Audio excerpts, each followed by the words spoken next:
Ok. Muy buenas tardes, Shabbat Shalom. ¿Me escuchan bien? Muy bien, qué bien. Muy bien, esta tarde vamos a hablar de la parashá Jucat. Ok, Jucat, la palabra Jucat es para decir decreto y tiene que ver con un decreto que ni el mismo Salomón pudo descifrar para qué era, por qué era y para qué servía este decreto, para qué había dado esto. Este es un mandamiento que Dios dio, pero que no se les fue revelado. ¿Para qué? Nomás Dios dijo y háganlo, pero no tenían ni por qué ni para qué. Pero vamos a ver el día de hoy, porque el libro se ha abierto, podemos entender por qué es que se dio este mandamiento, este decreto. Jucat está en Números 19, 1 al 22. La Haftará está en Isaías 66 y en el Brit Hadashah, en el Nuevo Testamento, Mateo 21. Dice y empieza así, Números 19, 2. Este es un requisito, un decreto, Jucat, de la Torá que el Señor ha ordenado. Dile a los israelitas que te traigan una novilla roja sin defecto, ni afecto, ni que nunca haya estado bajo un yugo, que nunca haya trabajado. ¿Ok? Tenían que traer, aparte de los otros sacrificios, tenían que traer esta novilla roja especial. No podía tener ningún cabello de otro color, porque si no era anulada. Jucat en hebreo, para decreto u ordenanza, nos recuerda el aspecto de los misbot, de los mandamientos en la Torah, que se dividen en las siguientes tres categorías principales. Edut. Ed es para decir testigo. Edut lo toman como testimonios, mandamientos conmemorativos que representan algo. Por ejemplo, comer matzah en la Pascua. Todo lo que hacemos en las fiestas que representa a Yeshua, esos son testimonios. Edut. Mishpatin, juicios, mandamientos lógicos y racionales como la entrega de caridad, la prohibición del asesinato y el robo, como los 10 mandamientos. ¿Ah? Hukim son decretos que Dios manda, mandamientos que trascienden la razón. Por ejemplo, las leyes de Kashrut, leyes dietéticas judías y las leyes de purificación a través de la pará duma, de la novilla roja que vamos a ver el día de hoy. ¿Ok? Todos estos eran decretos, edut, hukim y testimonios. En esta parashá hay 3 mandamientos. Realizar el procedimiento de la vaca roja, pará duma en hebreo, números 19.2, cumplir las leyes de impureza de los muertos, números 19.14, y cumplir las leyes del rozamiento de agua, el número 19.21. ¿Ok? Muy bien. Así como la reunión del pueblo judío es el cumplimiento de la profecía bíblica, también lo es la construcción del tercer templo. ¿Saben que se va a construir el tercer templo? Y en cualquier rato no tarda nada en construirlo. Ya tienen todo el dinero y todas las cosas que se necesitan para construir el templo. Pero dice así, levantará una bandera para las naciones y reunirá a los exiliados de Israel, reunirá al pueblo disperso de Judá, de los 4 cuartos de la tierra. Isaías 11:12, también Jeremías 23:3, Ezequiel 28:25, Ezequiel 11:17, Zacarías 10 y Salmo 147 2, hablan de este evento, de la reunión de restauración del pueblo de Israel. La gloria de esta presente, última casa será mayor que la gloria de la antigua casa, dice el Señor Todopoderoso. Y en este lugar concederé paz, declara el Señor Todopoderoso. En Hagai 2:9. Hoy en día muchos de los preparativos para el tercer templo ya se han completado, incluidos los vasos sagrados de adoración, las vestiduras sacerdotales que deben usar los levitas en los servicios del templo. Además, más de 500 jóvenes judíos descendientes de la tribu de Leví han sido entrenados como sacerdotes del templo para cumplir con sus deberes de adoración y sacrificio en el templo. Pero el servicio del templo no puede comenzar sin la pará adumá. Sin la vaca roja no se puede empezar el servicio, porque es necesario purificar el templo. ¿Ok? Aquí vemos con fuego, que Dios va a purificar el mundo con fuego. Pero la vaca roja se degolla y se mata y se quema fuera del campamento, en el monte de la unción, que se encuentra en el monte de los olivos, frente a la puerta oriental del monte del templo. A diferencia del resto de los sacrificios que se ofrecen en el altar del santo templo, Este sacrificio sí es una distancia frente al santo templo. Después, sus cenizas se mezclan con agua de manantial natural, una solución que la Biblia llama las aguas de purificación. Esta solución se utiliza para limpiar lo que es ceremonialmente impuro.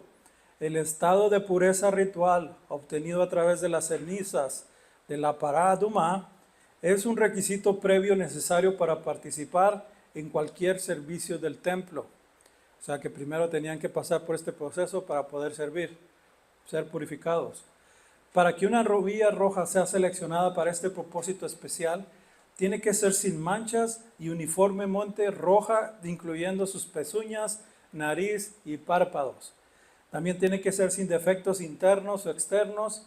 Incluso 2 pelos de otro color en el cuerpo de la novilla roja la descalificarían con fines de purificación.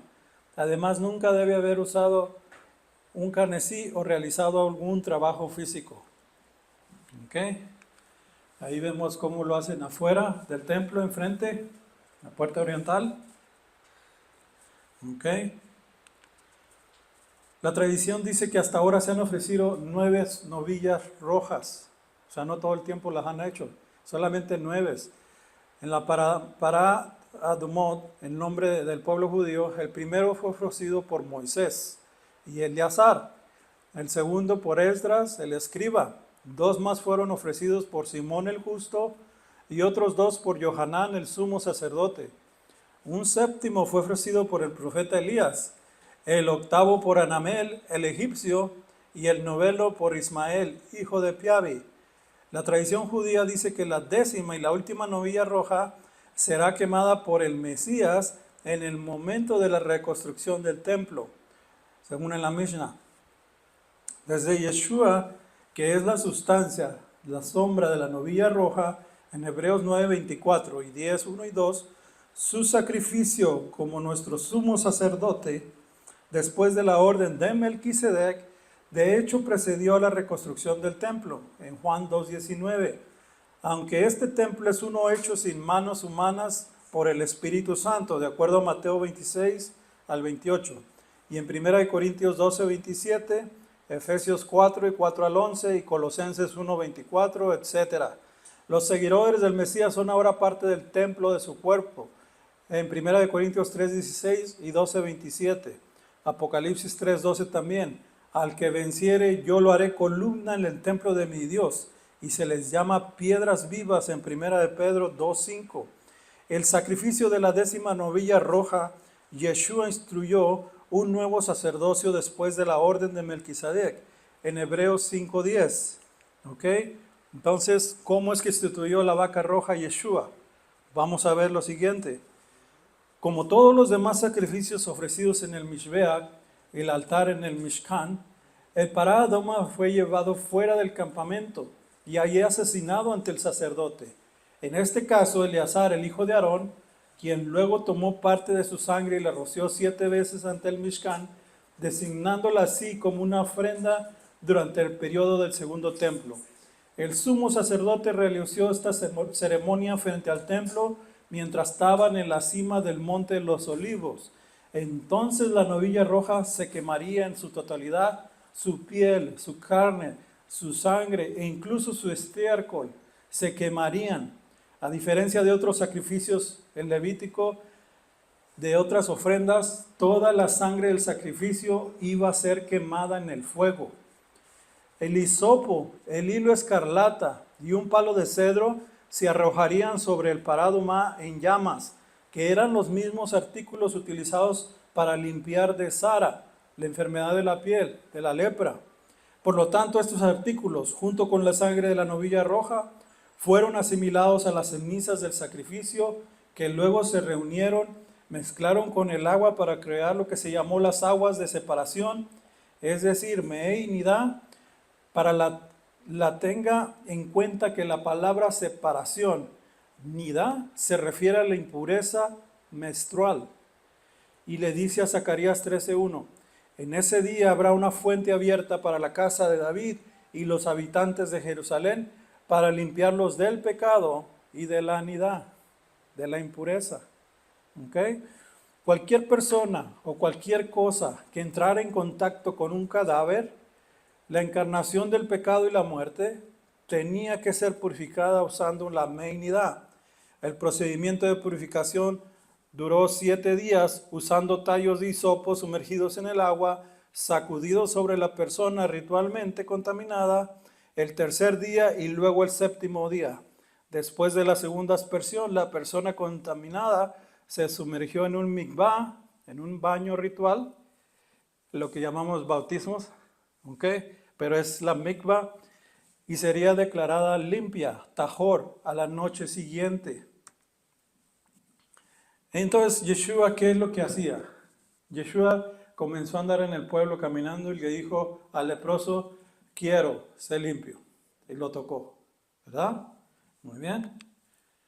También se recuerdan que hubo una mujer que estaba sanando de flujo por muchos años, tenía nidad, entonces necesitaba aguas de purificación. Tocó el talit de Yeshua y fue sanada. Y Yeshua dice, ¿quién me tocó? A ver, ¿quién? Y dice, yo fui con peligro de que la fueran a apedrear, porque no podías tocar a un rabino, porque lo podrías hacer que fuera impuro. Pero Yeshua le dice, tranquila, tu fe te ha salvado. Y inmediatamente fue sanada. Entonces, ¿qué es lo que está haciendo Yeshua? Los requisitos que rodean el proceso del sacrificio de la novilla roja, de la paradumá, fueron cumplidos por Yeshua. No solo estaba sin pecado ni defecto, como dice en 2 Corintios 5:21 y Juan 8:46, sino que fue asesinado fuera del campamento, en Hebreos 13:12. A través de él podemos ser limpiados de toda impureza, en 1:2, en Hebreos 12:24 y Apocalipsis 1:5, Efesios 5:25, pero dice, no con las cenizas de la novilla roja, ni con la sangre de toros y cabras, sino con un sacrificio más perfecto, él mismo. A través de él no solo recibimos la limpieza de la contaminación del pecado, sino que también recibimos la redención eterna. Dice, no entró por medio de la sangre de cabras y terneros, sino que entró en el lugar santísimo de una vez por todas, por su propia sangre, habiendo obtenido la redención eterna, la sangre de cabras y toros y las cenizas de un eifer, de una paradumá, de una vaca roja, rociado sobre aquellos que están ceremonialmente sucios, los santifican para que estén completamente limpios. ¿Cuánto más entonces la sangre del Mesías, que a través del Espíritu Eterno se ofreció sin mancha a Dios, limpiará nuestras conciencias de los actos que conducen a la muerte, para que podamos servir al Dios viviente? Hebreos 9:13 es lo que está explicando acerca de las cenizas de la vaca roja. Aquí podemos ver una comparación. Jucá, ¿por qué tenía que ser roja? Yeshua, ¿por qué sufrió y fue todo ensangrentado? ¿Por qué tenía que ser fuera del templo? Tenía que ser específicamente, no dentro como los otros sacrificios. Muy bien. Yeshua fue llevado afuera también. Yeshua no fue sacrificado en el templo, fue llevado a un lugar afuera. Resulta que toda la ira de Dios se consuma en el sacrificio de Yeshua, el fuego consumidor. El fuego consumidor, que es Dios, es apagada esa ira con el sacrificio de Yeshua, con su sangre. ¿Ok? Pero lo más sorprendente de esto es esto, que a donde llevaban a la vaca roja a quemar, precisamente ahí fue donde crucificaron al Señor, enfrente del templo. ¿Ok? Cumpliendo con el sacrificio de la vaca roja, cuando toda la ira de Dios representaba lo que era el fuego que quemaba a la vaca roja. Entonces, Zacarías 13:1, en ese día habrá una fuente abierta para la casa de David y los habitantes de Jerusalén, para limpiarlos del pecado y de la nidad. Cuando le pegaron en el costado, le atravesaron, salió agua y sangre, dando así tiempo cuando un bebé nace, sale agua y sangre precisamente. ¿Qué nació ese día que Yeshua dio su sangre? Nació la iglesia, nació su esposa, por la que va a venir. ¿Ustedes no creen que va a venir por su esposa? Pues si por ella murió. Ok, muy bien. El Señor Yeshua, nuestro Mesías, es el cumplimiento perfecto del paraduma, ya que estaba completamente sin pecado ni defecto. Fue sacrificado fuera del campamento, Hebreos 13:13. Se hizo pecado por nosotros, 2 Corintios 5:21. Su aspersión nos hace limpios, 1 Pedro 1:2 y Hebreos 12:24 y 13:11. Porque los cuerpos de aquellos animales cuya sangre a causa del pecado es introducida en el santuario por el sumo sacerdote, son quemados fuera del campamento, por lo cual también Yeshua, para santificar al pueblo mediante su propia sangre, padeció fuera de la puerta. Salgamos pues a él fuera del campamento, llevando su vituperio, porque no tenemos aquí ciudad permanente, sino que buscamos la porvenir. Así que ofrezcamos siempre a Dios por medio de él sacrificios de alabanza. No quiere que le lleves una vaca roja, quiere tu alabanza. ¿Ok? Él quiere tu alabanza, ese es el sacrificio. Es decir, fruto de labios que confiesan su nombre, que hables de él, y de hacer bien y de la ayuda mutua, no os olvidéis.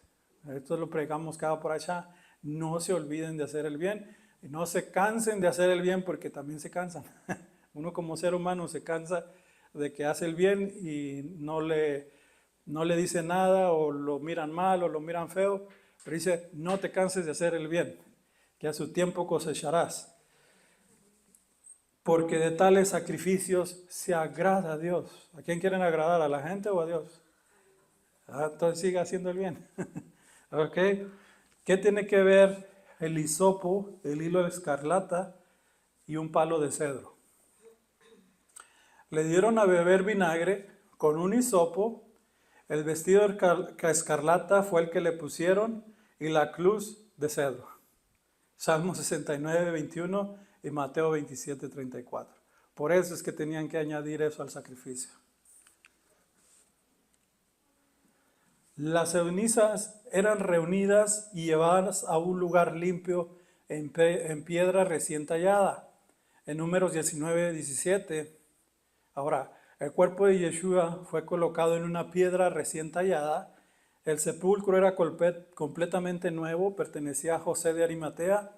Cuando los israelitas sacrificaban a la vaca roja, colocaban sus cenizas en una pequeña tumba, tal y como vemos en la imagen, hecha de piedra y tenía que ser recién tallada. Las cenizas permanecerían en el lugar limpio hasta el tercer día. Después de estos 3 días ya se podían utilizar para limpieza. Yeshua se levantó al tercer día. Con su sacrificio nos limpia de todo pecado y si lo aceptamos, somos lo que somos por el sacrificio de Yeshua. Porque eso es lo que representa la paraduma. Tenemos esta lista aquí donde dice los 7 signos divinos del Mesías. La sangre 7 veces en el altar se tenía que derramar, en Números 19:4. El sudor como grandes gotas de sangre en el Getsemaní, ¿se recuerdan? Que estaba sudando sangre, Lucas 22:44. Convirtiendo el agua en vino, en Juan 2:1-12. La corona de espinos, Mateo 27:29 y Génesis 3:17. Sanando al hijo del noble, Juan 4:46. Latigazos, Marcos 15:15, Isaías 53:4 hablan del mismo tema. El rostro desfigurado, Isaías 53:2. Cuando al hombre en la piscina lo sana de la ceguera. Alimentación de los 5,000, Juan 6:1. Las manos y pies clavados, en el Salmo 22:16, precisamente habla de que le horodaron sus manos y sus pies. Si ustedes quieren hablarle a alguien, no solo es Isaías 53, Salmo 22 describe bien la crucifixión. ¿Okay? En Génesis 3:15 es lo que habla de que la serpiente herirá el calcañar, pero Yeshua le quebrará la cabeza. ¿Okay? La lanza la traspasaron, Juan 19:34. La sangre efectúa la redención, así quita los pecados, según Juan 1:29, Hechos 9:22, para comprarnos. Hechos 20:28, el agua imparte vida y así acaba con la muerte. Juan 12:24 y 3:14 al 15, para producir a la iglesia en Efesios 5:29 y Zacarías 13:1. ¿Qué es lo que dice para producir la iglesia? Dice, porque yo mismo me di a mí mismo para traerme una virgen. O sea, que no nos vea ni como una mujer así nomás, sino una virgen gracias a la purificación de la sangre. Tanto así que limpia la sangre que éramos como sangre abominable, pero ahora a través del sacrificio de Yeshua llegamos a convertirnos hasta vírgenes. Ok, muy bien. Cura a un hombre nacido de ciego, resurrección de Lázaro. Muy bien. Debido a que la tradición judía vincula la reaparición de la novilla roja con la llegada de la era mesiánica, las esperanzas judías son altas para la llegada del Mesías. De hecho, tal sacrificio parecería ser un componente esencial para el escenario del último día, antes del regreso de Yeshua se complete. Porque os sacaré de las naciones, os reuniré de todos los países y os traeré de vuelta a vuestra tierra. Te rociaré agua limpia y estarás limpio. Te limpiaré de todas las impurezas y de todos tus ídolos. Te daré un nuevo corazón, pondré un nuevo espíritu en ti. Te quitaré tu corazón de piedra y te daré un corazón de carne. Ezequiel 36. El Mishnah, libro de los comentarios rabínicos, relata que la ceremonia de la novilla roja se promulgó solo 9 meses en la historia. Ya vimos que fue por Moisés, otra en el tiempo del primer templo y 7 veces durante el segundo templo, por los sumos sacerdotes. La preparación de estas cenizas desapareció de los rituales sacerdotales con la destrucción del templo en el año 70. Fue el único sacrificio que ritualmente contaminó al sacerdote que lo ofreció, pero limpió al que fue rociado por él. ¿Sí me explico? O sea, los que hacían el sacrificio quedaban contaminados, pero los que recibían las cenizas quedaban sanados. ¿Ok? Así Yeshua por nosotros, ese hizo ritualmente impuro el justo por los injustos, de eso se trata. También tenemos el ejemplo de la serpiente de bronce en Gálatas 3:13. Mesías os redimió de la maldición de la Torá, hecho por nosotros maldición, porque está escrito, maldito todo aquel que es colgado en un madero. Entonces lo que está diciendo, la maldición de la Torá. ¿Cuál es la maldición de la Torá? Que si yo qué, que si yo qué hago qué, ¿qué me pasa? El castigo es muerte. Y como me redimió de la maldición de la Torá, ya no muero. ¿Verdad? Muy bien. Entonces Yeshua está representado en la tradición judía, no se sabe qué significa todo esto. Ni siquiera Salomón sabe acerca del sacrificio de la vaca roja. Es un misterio. Todavía vas a sus libros y todavía no saben cómo contestar eso. Yeshua cumple con todos los requisitos. La Torá acerca del decreto Jucat, vaca roja, que no entendía el porqué de este sacrificio, y solo en Yom Kippur, una vez al año, fuera del templo, que las cenizas y el agua nos limpia, pero el sacerdote se hacía impuro. Todo este misterio se resolvió con Yeshua en la cruz. Aleluya.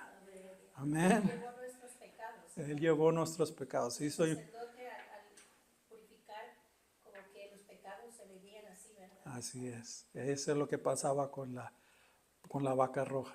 Ese es el misterio de la vaca roja. Y por eso está en la Torá. Por eso Dios lo mandó, para que vean una sombra acerca de Yeshua.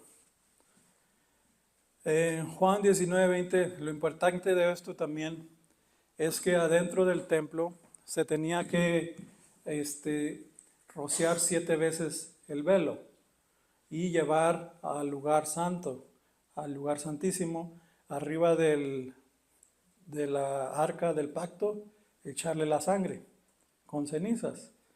Lo que pasa aquí, estamos viendo aquí, se han hecho descubiertos que cuando tembló, se recuerdan que murió Yeshua, y tembló la tierra y estaba desangrando, ¿verdad? Jeremías, en los tiempos pasados, escondió el arca del pacto para que no se la llevara a Nabucodonosor, ¿verdad? Encontraron la menorá, encontraron todos los tesoros, menos el arca del pacto. Y entonces le dijo a Baruch que la fueran a esconder. Fueron entre cavernas por debajo de la tierra y Baruch iba poniendo señales para ver dónde le iba a dejar y Jeremías lo regañó. Le dijo, no, deja eso, que Dios revele cuando tenga que ser revelado. Y entonces la fueron y la enterraron, la dejaron allí. Resulta que cuando tembló y la sangre estaba corriendo por ahí, abajo estaba la arca del pacto. Y la sangre fue rociada en el arca del pacto, en el lugar santísimo. ¿Ok? Misterio que solamente Dios sabía que estaba ahí y Dios sabía lo que estaba haciendo. Entonces el arca del pacto fue rociada con la sangre de Yeshua. ¿Ok? Directamente hacia el arca. ¿Ok? Muy bien. Vemos cómo el sacerdote entraba y así es como la ponía. Mateo 27, 51. He aquí el velo del templo se rasgó en dos, de arriba abajo, y la tierra tembló y las rocas se partieron. Esto era confirmando Yeshua, confirmando a Dios del sacrificio de su Hijo amado. El Señor mismo, ¿sabían que antes por luto se rasgaban la ropa? Pues también el templo se rasgó la ropa por el sacrificio de Yeshua. Y eso abrió el lugar santísimo para todo aquel que cree, que va y ora y le pide al Señor, entra a ese lugar santísimo por la sangre de Yeshua. Ahora pasemos a otro misterio, pero ahora es en la tradición cristiana. Y es que sabemos lo que se refiere a Yeshua y la serpiente de bronce, pero que ¿por qué fue representado por una serpiente? ¿Que no la serpiente es un emblema del dragón, de Hasatán, del diablo? ¿Por qué puso una serpiente? Porque representa el pecado. Exactamente, exactamente. Estás viendo el pecado, todo lo malo, todo lo que es Satanás, representado en la cruz por Yeshua, llevándose todos nuestros pecados, todo lo más oscuro y clavados ahí. Cualquiera que mirara a la cruz será salvo. ¿Ok? Números 21:5, y habló al pueblo contra Dios y contra Moisés: ¿por qué nos hiciste subir de Egipto para que muramos en este desierto? Pues no hay pan ni agua, y nuestra alma tiene fastidio de este pan tan liviano. Ya no querían maná. Así somos, ¿verdad? A veces. Nos dan de comer bien rico y luego, no, ya me enfadó eso. Dice, y Jehová envió entre el pueblo serpientes ardientes que mordían al pueblo, y murió mucho pueblo de Israel. Entonces el pueblo vino a Moisés y dijo: hemos pecado por haber hablado contra Jehová y contra ti. Ruega a Jehová que quite de nosotros estas serpientes. Y Moisés oró por el pueblo, y Jehová dijo a Moisés: hazte una serpiente ardiente y ponla sobre un asta, y cualquiera que fuere mordido y mirare a ella, vivirá. En Juan 3:14, y como Moisés levantó la serpiente en el desierto, así es necesario que el Hijo del Hombre sea levantado, para que todo aquel que en él cree no se pierda, mas tenga vida eterna. Lo ven de la misma manera que miraron a la serpiente en la estaca de bronce y eran salvados de la muerte. Así también miramos a Yeshua en la cruz, que nos da vida eterna, porque todo amó Dios al mundo, que ha dado a su Hijo unigénito, para que todo aquel que en él cree no se pierda, mas tenga vida eterna. Pero ¿por qué una serpiente si eso representa a Satán? Él nos tienta con su veneno. Y bueno, pues Yeshua se hizo pecado, es decir, nuestro pecado. Tanto pecado parecía como tanta maldad representada por el enemigo. En 2 Corintios 5:21. Al que no conoció pecado, se hizo pecado por nosotros, para que fuéramos hechos justicia de Dios en él. Cuando el enemigo venga a atacarlo a usted con que usted es culpable, usted hizo esto, usted el otro y usted el otro, usted recuérdese que sus pecados han sido pagados y que ha sido justificado, que ahora está en la justicia del Eterno. ¿Ok? Es algo que Dios hizo, no que nosotros podamos hacer. Si lo pudiéramos hacer nosotros, pues nos hubiera puesto a nosotros, pero no podemos. Por eso es que Yeshua tuvo que venir y hacerlo por nosotros. Eso es lo que representa la serpiente y la cruz del Calvario. Muy bien, en esta parashá nos enseña que Miriam murió allí y no había agua para la congregación. El tiempo que estaba Miriam, la hermana de Moisés, viva, había agua, había la roca siguiéndolos y había agua y había todo eso, ¿ah? Pero murió, ya, se acabó el agua. 3 grandes proveedores se levantaron para el pueblo de Israel, Moisés, Aarón y Miriam, a través de quienes recibieron 3 grandes dones: el pozo, las nubes de gloria y el maná. El pozo estaba en el mérito de Miriam, las nubes en el mérito de Aarón y el maná en el mérito de Moisés. Cuando Miriam murió, se quitó el pozo, como dice, Miriam murió allí e inmediatamente después no había agua para la congregación. El pozo regresó en el mérito de los otros 2. Cuando Aarón murió, las nubes de gloria fueron eliminadas. Como dice, el cananeo, el rey de Arad, escuchó y libró la guerra a Israel. Se enteró de que Aarón murió y pensó que ahora tenía licencia para atacar a Israel, porque las nubes de gloria que los protegían se habían ido. El pozo y las nubes luego regresaron solo en el mérito de Moisés. Hicieron luto por 30 días.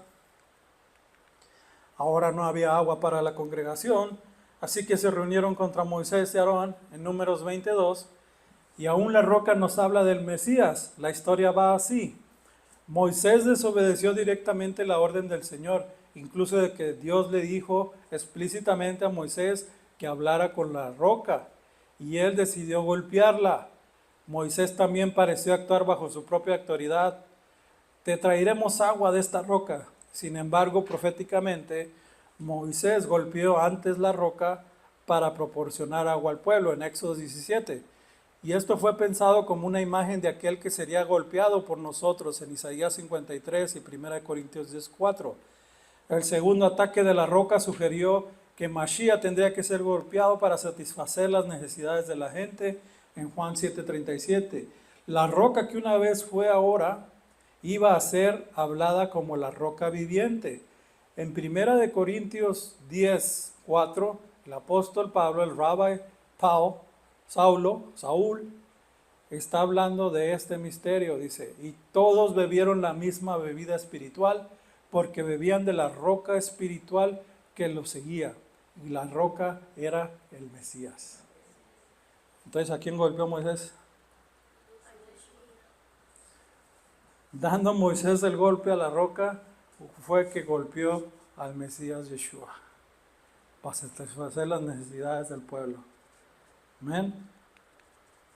Por eso fue que no entró a la tierra prometida. Un golpe al Mesías. El campamento de Israel luego se trasladó al monte Or, cerca de la tierra de Edom. Moisés llamó una asamblea del pueblo y explicó que Aarón iba a morir. Luego llevó a Aarón y a su hijo Eleazar a la cima del monte Or, donde quitó las bidei keuná, las prendas del alto sacerdote de Aarón, y se las puso a su hijo Eleazar. Al igual que Moisés, a Aarón se le negó la entrada a la tierra prometida porque pecó en Meriba.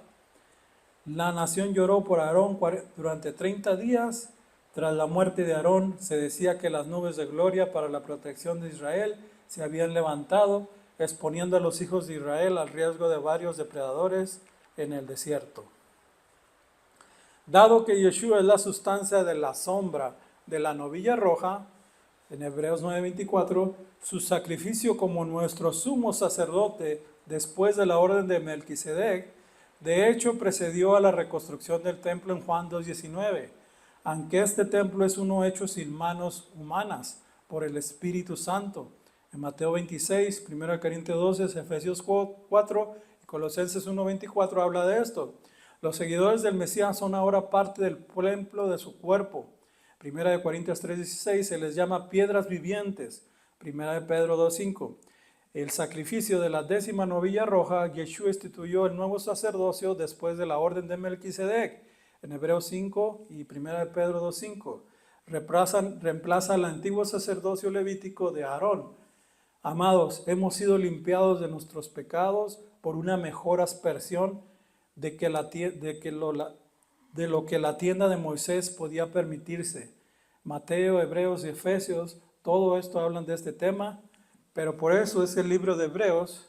¿A quién era dirigido el libro de Hebreos? A los judíos, ¿verdad? Mesiánicos, judíos que creían en Yeshua. ¿Ok? Y les está explicando todos estos misterios de la parádoma, todo el sumo sacerdocio de Melquisedec y también quién era Yeshua. Hebreos 7:23, otros sacerdotes fueron muchos porque la muerte les impedía seguir viviendo. Pero en esta, como Jesús no muere, Yeshua no muere, su oficio sacerdotal no pasa a ningún otro. Por eso puede salvar para siempre a los que se acercan a Dios por medio de él, pues vive para siempre, para rogar a Dios por ellos. Así pues, Yeshua es precisamente el Cohen Gadol, sumo sacerdote que necesitamos. Él es santo, sin maldad y sin mancha. Cuando vienen tentaciones a nuestra vida, Yeshua las pasó.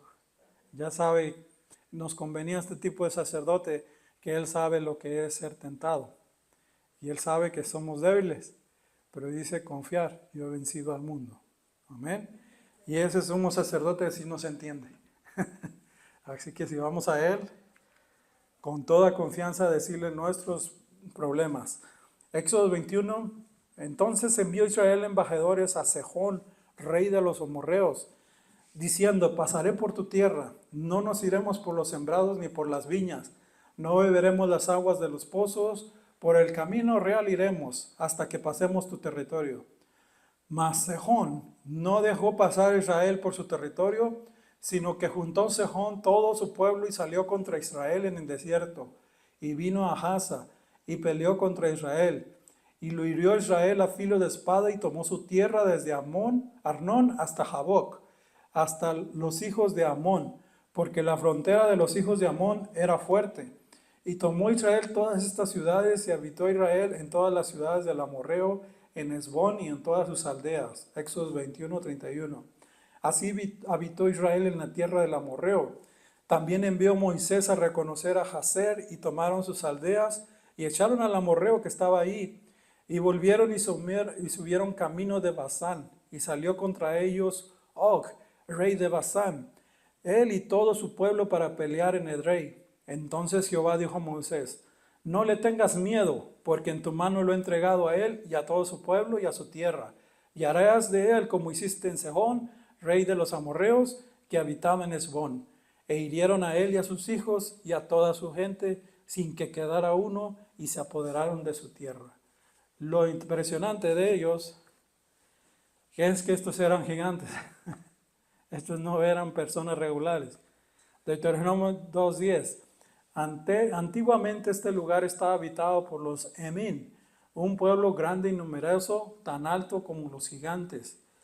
Como gigantes se les cuenta como refaíns, pero los moabitas los llamaban Emín. Deuteronomio 3:11.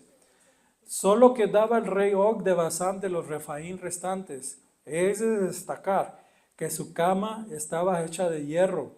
De hecho, todavía no permanece en la raba de los amonitas. Es de 9 codos, 4 metros y medio. ¿Ok? 4 codos de ancho, por 2 de ancho, por 2 metros de ancho. Según la medida estándar. Adonai, nuestro Dios, otros señores además de ti han gobernado sobre nosotros, pero solo reconocemos tu nombre. Los muertos no viven, las sombras, refaíns, no se levantan, porque los has castigado y destruido, y has borrado todo recuerdo de ellos. Esto lo hizo Dios por medio del pueblo de Israel. ¿Qué pasa con Yeshua? Yeshua vence al diablo y a la muerte, los enemigos gigantes de este mundo y del mundo espiritual. ¿Ok? Esos fueron los que venció Yeshua cuando resucitó. En 1 Corintios 15:26, y el postrer enemigo que será destruido es la muerte. ¿Cómo es que nos va a dar la vida eterna? Destruyendo la muerte. La muerte es poderosa, tiene un aguijón bien fuerte, pero dice Dios, yo seré tu aguijón. Y Dios mismo la va a destronar a la muerte y entonces pasaremos a la vida eterna. ¿Ok? ¿Cómo pasó eso? Pues en Apocalipsis 1:18 dice, y al que vive y estuve muerto, y he aquí que estoy vivo por los siglos de los siglos, y tengo las llaves de la muerte y del Hades. ¿Quién las tenía, esas llaves? Las tenía Satanás. Satanás decidía quién moría, Satanás decía quién se llevaba al infierno. Y ahora Yeshua es el que tiene las llaves. Él es el que manda, Él es el que manda que muera tal persona, esta persona va conmigo, esta persona va para allá. Yeshua es el que tiene el control ahora, total. Amén. Entonces, he aquí que Juan estaba viendo la visión, cuando estaba viendo que estaba hablando con Dios, pero este le dice, yo soy el primero, el último, el Aleph y el Taf, el principio y el final, el que estuvo muerto y vive por los siglos de los siglos. Y dice que juró por sí mismo que Dios mismo salvará a su pueblo Israel. Eso es un decreto, ese es un jucat. Esa es la parashá jucat, que Dios nos va a decidir en este día, que Dios todavía está en control de nuestras vidas y del pueblo de Israel. Amén. Shavuot Tov. Eso es parashá jucat.